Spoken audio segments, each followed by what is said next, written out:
Finally finished the ceiling, painted. Show all the nooks and crannies, why it took so long.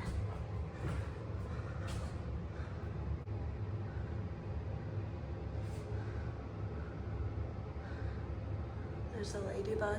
They're all over the place. They've been coming in. We scraped the ceiling. That took like a month and a half or 2 months. I had somebody here helping us scrape it, and then right before I painted, I did another like really intricate scraping because the paint that was on here was all peeling off. We tested it, and I think that there's a lead coating on the tin. So when it peels off, there's like the back of the paint that touches the tin tested positive for lead. That was just like chipping and peeling everywhere. So we got as much of that off as I could and then spray painted.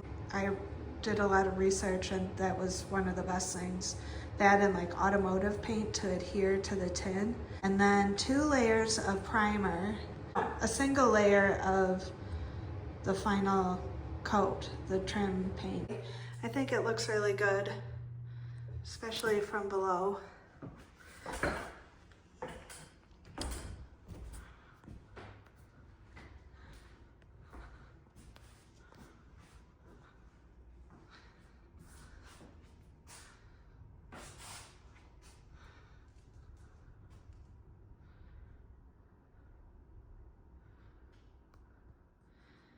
Alright, I have an hour left before I pick up Emma from daycare. So this is her, or what will be her toy room, off the living room. It's a craft room pretty much. I finished the floors last night. There's some drywall patchwork that needs to be done. Yeah, so I'm gonna work on that for an hour, and that'll take up my time.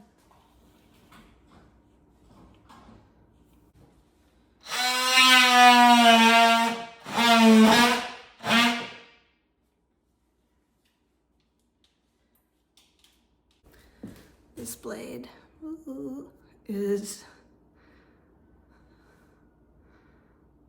completely dull. I don't know if you can see that. Ugh.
this is where I'll leave it for today. I pretty much used the rest of the bucket, and I really didn't intend to be going this far. Pretty much, there's a lot of, I'm not gonna name names, but I basically am going over and repairing. It's not maybe done the way that I would do it, so I come back and redo it my way. So I'm over plastering. I know that I am, but we've gotten a lot of scrap pieces free off of Facebook Marketplace, and to piece them together, and that means you have more seams and more flaws and things like that. And then also some of it is a drywall on top of lath and plaster. Sometimes it's just lath and plaster. Sometimes it's a mixture of everything. Sometimes it's a brand new wall and it's just drywall. So it's really all over the place. And so we have a lot of repairs, corners and whatever to fix anyway. So I like my walls to be really smooth. So sometimes if there's like a texture or they've been painted a lot, like in this living room, I'll do like basically a skim coat over the whole room, which is exactly what I did in here. And then I sand it smooth. It feels like a brand new wall, but it's actually the oldest part of the house. Anyway, that's it for today.